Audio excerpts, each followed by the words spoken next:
রাতের বেলা লাইট বন্ধ করে ঘুমালে কি হয় এবং ঘুমানোর আগে নবী করিম সাল্লাল্লাহু আলাইহি ওয়াসাল্লাম আমাদেরকে কয়েকটি কাজ করতে নিষেধ করেছেন।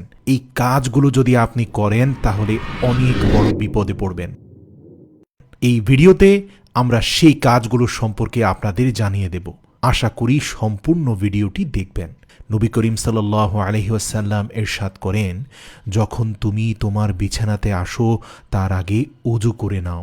যেভাবে সুন্নাতি তরিকায় ওযুর নিয়ম রাসূল সাল্লাল্লাহু আলাইহি ওয়াসাল্লাম শিখিয়ে দিয়েছেন, সে প্রক্রিয়ায় আমরা ওযু করব ইনশাআল্লাহ। আর ডান কাত হয়ে শোয়ার কথা বলেছেন রাসূল সাল্লাল্লাহু আলাইহি ওয়াসাল্লাম। এর কারণ হলো ওযু করে ঘুমালে মানুষ ভয়ঙ্কর স্বপ্ন ও শয়তানের হাত থেকে হেফাজতে থাকে।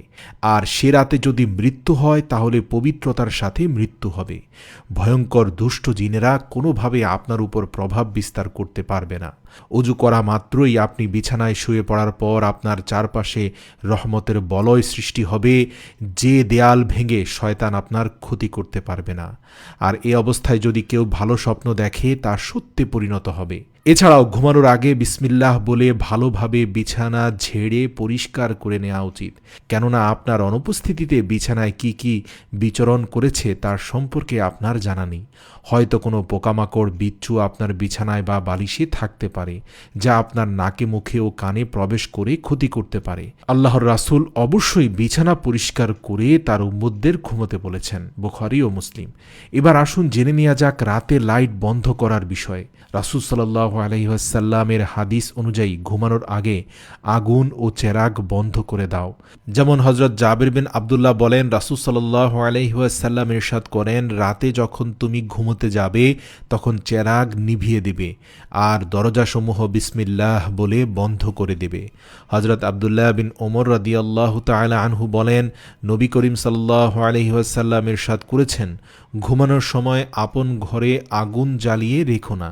অপর এক বর্ণনায় আছে, চেরাগ বন্ধ করে দাও, কেননা অনেক সময় ইঁদুর চেরাগ বা আগুন টানা হেঁচড়া করে ঘরে আগুন লাগিয়ে দেয়। এছাড়াও চিকিৎসা বিজ্ঞানের গবেষণায় এসেছে, যে লোক রাতে লাইট জ্বালিয়ে ঘুমায় তার ওজন বৃদ্ধি পায়। এছাড়া এর ফলে ক্যান্সারের মতো মারাত্মক রোগেরও সৃষ্টি হতে পারে। আর যদি রুম অন্ধকার করে মানুষ ঘুমায়, এর ফলে তার শরীর থেকে মেলাটোনিন হরমোন ক্ষরণ বৃদ্ধি হয়, যা শান্তির ঘুমের সহায়ক। মেলাটোনিন মাথার পিনিয়াল গ্ল্যান্ড থেকে নিঃসৃত হওয়া এক বিশেষ ধরনের হরমোন, যা বুদ্ধি বাড়ায় ও মাথার কাজ করার ক্ষমতা বাড়াতে সাহায্য করে। তাছাড়া এই হরমোনটি ক্যান্সার ও আলঝেইমার্স কমাতে সাহায্য করে। চিকিৎসা বিজ্ঞানের মতে রাতে ঘুমানোর সময় ঘর অন্ধকার রাখা খুব জরুরি। রাতে ঘুমানোর কিছু সুন্নত আমল রয়েছে, সে আমলগুলো জেনে সেই মোতাবেক আমল করা প্রত্যেক মুসলমানের জন্যই অনেক কল্যাণকর হবে।